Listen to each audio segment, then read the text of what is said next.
evening students. Today we are here in SST class 9 civics. जैसा कि आपको पता है कंटिन्यू है हमारी सिविक्स का फर्स्ट चैप्टर कंटिन्यू है. What is democracy, why democracy.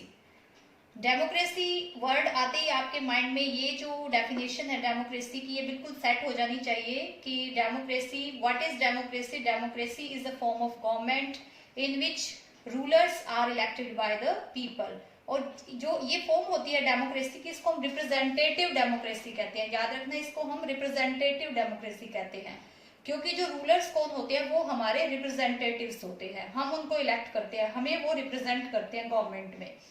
चलिए, मैंने जो पूरे चैप्टर में आपको इसके जो डेमोक्रेसी का मीनिंग कराया है उसके फीचर्स आपको बिल्कुल टिप्स पे होने चाहिए कि डेमोक्रेसी के क्या क्या फीचर्स हैं. यानी वो पॉइंट्स अगर हमें माइंड में क्लियर हो तो पूरा चैप्टर उन्हीं पॉइंट्स के चारों तरफ घूमता है.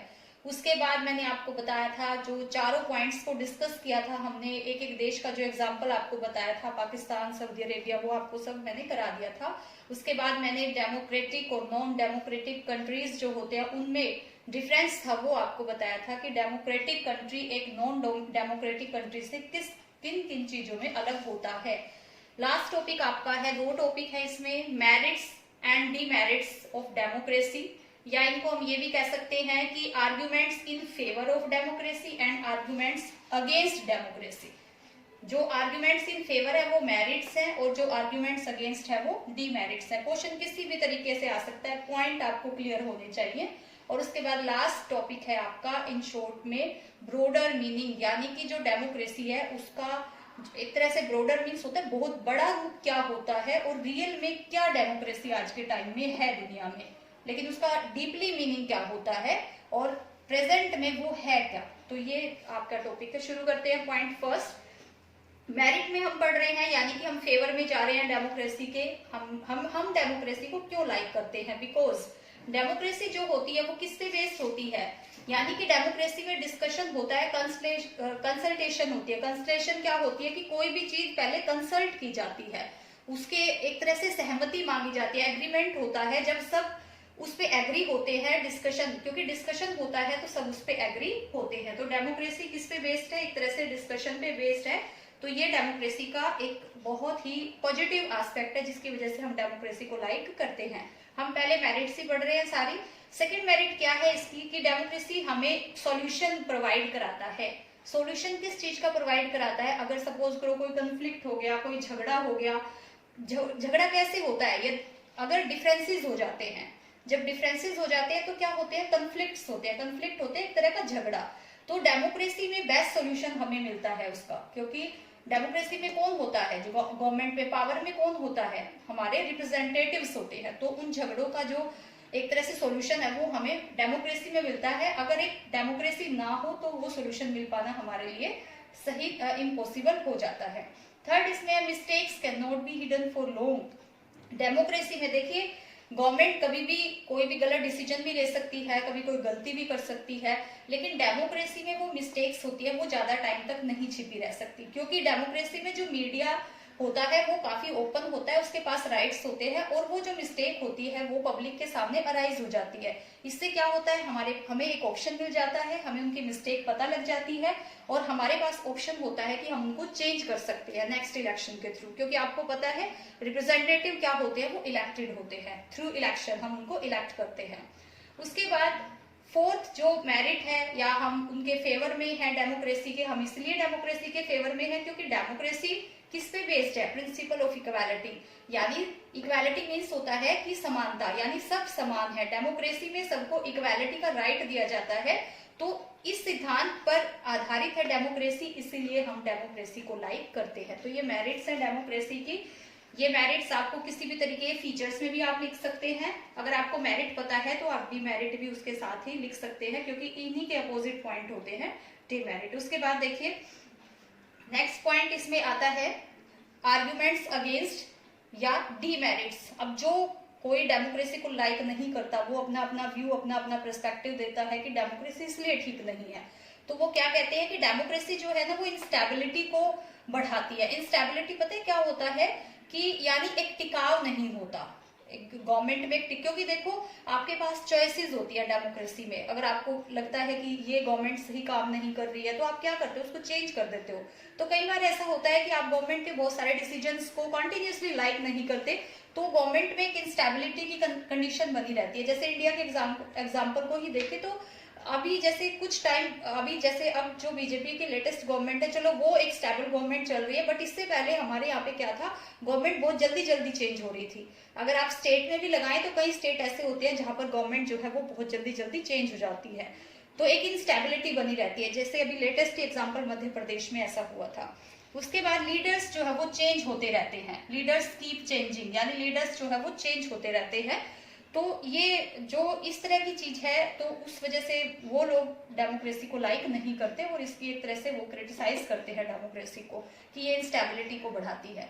नेक्स्ट क्या होता है कि मोरालिटी का कोई स्पेस नहीं होता डेमोक्रेसी में। बहुत सारे लोग ये मानते हैं कि क्यों मोरालिटी का स्पेस नहीं होता, क्योंकि कंपटीशन होता है, इलेक्शन होते हैं, उनमें बहुत कंपटीशन होता है। जैसे इंडिया जैसे बहुत बड़े देश में जो कंपटीशन होता है, कई बार उसमें मिस यूज होता है, गलत चीजों का यूज करते हैं, माल प्रैक्टिस का यूज होता है, फोर्सफुली इलेक्शन जीत लिए जाते हैं कई सीटों पर। तो इस तरह से मोरालिटी का कोई स्कोप नहीं होता। कहने का मतलब ये है कि जो रूल्स एंड रेगुलेशंस लिखे हुए होते हैं, कई बार उनको जो लोग उनको नहीं मानते, उनको फॉलो नहीं करते, तो इस वजह से मोरालिटी, यानी देखिए डेमोक्रेसी मोरल बेस होनी चाहिए, यानी नैतिकता पर आधारित होनी चाहिए, उसमें सारी अच्छी चीजें होनी चाहिए।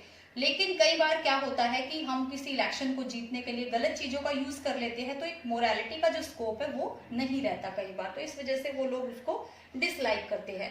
थर्ड क्या होता है कि डिले इन डिसीजन मेकिंग। ये एक बहुत ही अलग पॉइंट है कि देखो डेमोक्रेसी में क्या होता है कि डिसीजन लेने में क्या होता है, बहुत डिले होता है। क्योंकि आपको पता है डेमोक्रेसी में जो गवर्नमेंट होती है, कई बार उनका कोलिएशन फॉर्म होता है, एक व्यक्ति हमारा रिप्रेजेंटेटिव नहीं होता, बहुत सारे व्यक्ति हमारे रिप्रेजेंटेटिव्स होते हैं। मतलब जो गवर्नमेंट बनाते हैं, कई बार बहुत सारे लोग मिलकर गवर्नमेंट बनाते हैं, क्योंकि आपको पता है कि इसमें मेजोरिटी जिसको होती है वही गवर्नमेंट बनाता है।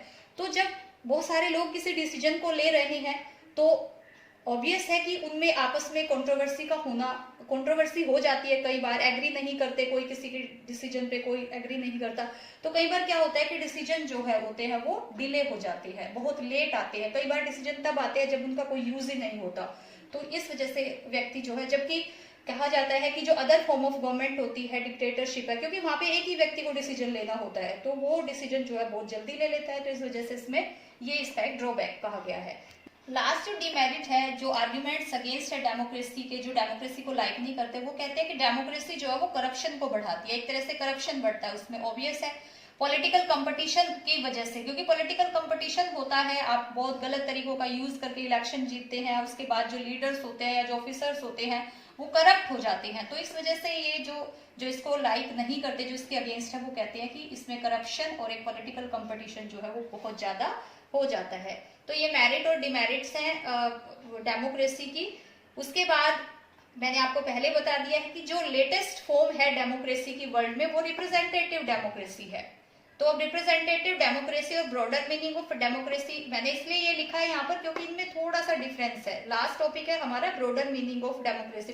देखिए स्टूडेंट्स, अब हम ब्रॉडर मीनिंग को देख रहे हैं इसमें कि ब्रॉडर मीनिंग क्या होता है, डेमोक्रेसी यानी इतना डीप में कैसे होती है डीप में, जो कि आज के टाइम में पॉसिबल नहीं है। देखो डेमोक्रेसी की अगर ब्रॉडर मीनिंग की बात करें तो डेमोक्रेसी में डेमोक्रेटिक फैमिलीज होनी चाहिए, जहां पर जो डिसीजंस होते हैं वो ज्वाइंटली हो, यानी जो डिसीजन लिया जाता है वो सब इकट्ठे मिलकर ले, और जो डिसीजन मेकिंग प्रोसेस है वो बिल्कुल ट्रांसपेरेंट होना चाहिए, चाहे एक फैमिली में हो चाहे एक सोसाइटी में हो। तो ये एक ब्रॉडर मीनिंग में माना जाता है इसके कि डेमोक्रेसी रियल में तो इस तरीके की होनी चाहिए, यानी एक स्मॉल यूनिट से लेकर एक लार्ज यूनिट है जो वो बिल्कुल अच्छे तरीके से डिसीजन मेकिंग में अपना रोल प्ले, मतलब उसका अच्छे तरीके से होना चाहिए, जो कि रूल्स होते हैं, जो रेगुलेशंस होते हैं उनके अकॉर्डिंग होनी चाहिए। एक ट्रू डेमोक्रेसी वो होती है ब्रॉडर मीनिंग में जहां पर कोई भी व्यक्ति जो है वो no one goes hungry to bed, यानी कोई भी व्यक्ति भूखा ना सोए। इट मीन्स क्या होता है कि सबको फूड प्रोवाइड हो, सबको इक्वल राइट्स प्रोवाइड हो। कहने का मतलब ये है कि गवर्नमेंट बहुत ज्यादा अकाउंटेबल होनी चाहिए वहां पर। डिसीजन मेकिंग, अब जैसे डेमोक्रेसी में ज्वाइंटली मतलब क्या है यहाँ पे, जैसे डिसीजन मेकिंग हम सब मिलकर ले, लेकिन इतने बड़े देश है, इतनी ज्यादा पॉपुलेशन है, तो सब मिलकर जो डिसीजन ले वो पॉसिबल नहीं है। इसलिए डिसीजन कौन ले रहा है आजकल? हमारे रिप्रेजेंटेटिव्स लेते हैं, जिनको कि हमने इलेक्ट करके भेजा है। तो ब्रॉडर मीनिंग में तो क्या होता है कि सभी मिलकर डिसीजन ले, जैसे कि एक डेमोक्रेटिक फैमिली में डिसीजन लिए जाते हैं, लेकिन आज के टाइम में वो चीज पॉसिबल नहीं है। मैं साथ के साथ ही इसका एक तरह से जो एनालिटिकल पार्ट है वो साथ के साथ बता रही हूँ कि ऐसा क्यों पॉसिबल नहीं है। उसके बाद अब जैसे इन्होंने लिखा है कि no one goes hungry to bed, कोई भूखा ना सोए। लेकिन क्या आज के टाइम में अगर बहुत सारे ऐसे गरीब देश हैं, अगर हम इंडिया के कंटेक्स्ट में ही देखें तो बहुत बड़ा डेमोक्रेटिक देश है, लेकिन ऐसा है कि सभी व्यक्ति जो है सभी व्यक्ति ऐसे हैं कि यहाँ पे कोई भूखा नहीं है या गरीब नहीं है। हमारे देश की कम से कम 20-25% पॉपुलेशन ऐसी है जो आज भी बहुत ज्यादा गरीब है। उसके बाद सभी को इक्वल इन्फॉर्मेशन, क्या ऐसा है आज के टाइम में? अगर देखें हम अपने इंडिया, देखिए आप सब कुछ अपने इंडिया से एनालाइज करते जाइए कि सबको इक्वल इन्फॉर्मेशन मिल रही है, बेसिक एजुकेशन क्या सबको प्रोवाइड हो रही है, क्या रिसोर्सेज का जो डिस्ट्रीब्यूशन है वो इक्वली डिस्ट्रीब्यूट हो रहे हैं, रिसोर्स क्या है, ये सब कुछ तो ब्रॉडर मीनिंग में आता है। कि ब्रॉडर मीनिंग अगर डेमोक्रेसी को डीप में देखें तो ये सारी चीजें होनी चाहिए, सबको इक्वल एजुकेशन होनी चाहिए, इक्वल रिसोर्सेज होने चाहिए, डिसीजन मेकिंग में सबका रोल होना चाहिए, कोई व्यक्ति भूखा ना सोए। बट ये जो चीज है ये आज के टाइम में पॉसिबल नहीं है, इसीलिए हम एक रिप्रेजेंटेटिव डेमोक्रेसी को फॉलो करते हैं, जहां पर ये सारी चीजें हमें नहीं मिलती। लेकिन एक डिक्टेटरशिप से कंपैरिजन करें, उसके कंपैरेटिव हमें ये महसूस होता है लास्ट में कि जो डेमोक्रेसी है वो बेटर है, अदर फॉर्म ऑफ गवर्नमेंट से कहीं ना कहीं वो बेटर है। कहीं ना कहीं कुछ बेसिक राइट्स या कहें कि हमें एक तरह की आजादी जो फील होती है वो डेमोक्रेसी में ही फील होती है। डिपेंड करता है कि आपकी पॉपुलेशन कैसी है, आपका एजुकेशन लेवल कैसा है, मतलब सब कुछ डिपेंड इसी चीज पे करता है कि जो रिप्रेजेंटेटिव्स हैं वो कैसे हैं और जो उनको इलेक्ट कर रही है पॉपुलेशन वो कैसी है। अगर हमारा देखिए इलेक्शन प्रोसेस हमारा अच्छा है, अगर हम अच्छे रिप्रेजेंटेटिव को इलेक्ट करके आते हैं तो ऑब्वियसली ये ब्रॉडर मीनिंग भी कंप्लीट हो जाता है। लेकिन अगर हमारे डिसीजन ही अच्छे नहीं है, हम गलत रिप्रेजेंटेटिव को इलेक्ट करते हैं, तो ये ब्रॉडर मीनिंग जो है ये फुलफिल नहीं होता। तो डिपेंड करता है कि एक तरह से कि मीन्स क्या है, हमारे सोर्स क्या है, जिनकी वजह से कि हम डेमोक्रेसी की जो भी फीचर्स हैं उनको अचीव कर पाए। तो स्टूडेंट्स ये आपका टॉपिक है, आई होप आपको अच्छे से समझ आ गया होगा, मेरिट, डिमेरिट और ब्रॉडर मीनिंग। और अब पूरे चैप्टर में से मैंने आपको वेरी शॉर्ट क्वेश्चन दिए थे 18, अब मैं आपको पूरे चैप्टर में से जो देखिए मैंने बेसिक कंसेप्ट आपको सारे करा दिए हैं, इसमें से क्वेश्चन इन्हीं में से बनते हैं। आप क्वेश्चन को अपनी, अगर आपके पास कोई बुक अवेलेबल है आप उसमें से राइट कर सकते हो। क्वेश्चन का थोड़ा सा जो एक तरह से उसकी जो सीक्वेंस होती है वो चेंज होती है, अदरवाइज जो उसका मैटर होता है वो सेम होता है। जैसे मेरिट डिमेरिट्स अगर लिख दिया है तो क्वेश्चन इस तरीके से भी आ सकता है कि arguments in favour of democracy and arguments against democracy, तो वो मेरिट डिमेरिट ही है। तो रिप्रेजेंटेटिव डेमोक्रेसी में आप डेमोक्रेसी का ही फीचर्स और उसका मीनिंग लिख सकते हो, तो आपको जो सुटेबल लगे वो कर सकते हो। बाकी जो असाइनमेंट है वो मैं अभी आपको इसकी दे रही हूँ, आप अपनी रफ नोटबुक में उनको राइट कीजिए। अगर आपको नहीं समझ भी आ रहे हैं तो आप वीडियो को 2-3 बार देखिए, आपको टॉपिक अपने आप क्लियर हो जाएगा। तो ये आपकी असाइनमेंट है स्टूडेंट्स। जो ये ब्लैक डॉट लगी हुई है ये देखिए, ये वाला, जैसे ये क्वेश्चन है आपका, what do you understand by principle of universal adult franchise, ये वाला क्वेश्चन है। ये बहुत इजी क्वेश्चन है, आपने पहले भी पढ़ा हुआ है, तो ये वाला क्वेश्चन आपने राइट करना है। नेक्स्ट आपका ये 7th क्वेश्चन, यहाँ पे देखिए ये डॉट लगी हुई है ब्लैक, ये वाले क्वेश्चन आपने करने हैं। ये टॉपिक मैंने आज ही आपको कराया है, आर्ग्यूमेंट्स अगेंस्ट डेमोक्रेसी 7th, फिर 8th है arguments in favour of democracy, फिर रिप्रेजेंटेटिव डेमोक्रेसी, उसके बाद describe A broader meaning of democracy, very important question.